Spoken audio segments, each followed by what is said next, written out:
This tank had been stolen from a local military base by a man with previous military training.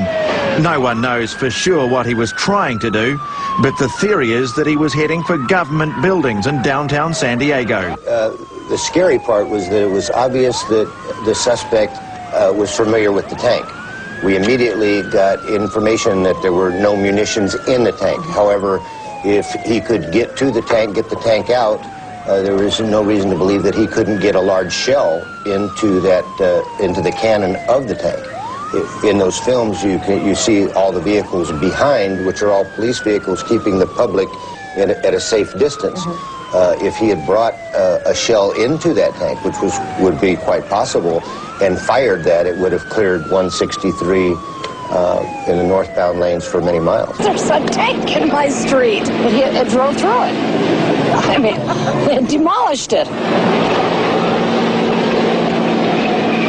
It was my van. Yeah, he pushed it all the way down here. He wanted to do it.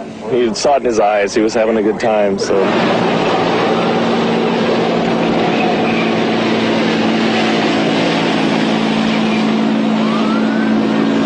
How could anybody just walk into an armory and steal a tank? When he got to the tank, it appears that he took some pry bars and broke some of the locks on 2 other tanks before he got to this one.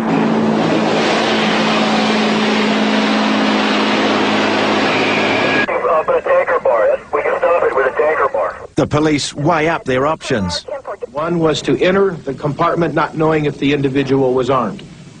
2, they could have used gas. They thought about it, they decided not to.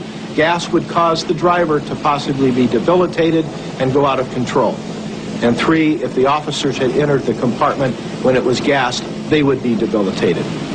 The next decision was, should we use lethal force? The officers decided yes, and that's exactly what they did. The officer somehow got the hatch open and ordered the driver to stop. They were afraid that he would get the tank off the barrier at any moment. He resisted and was shot dead.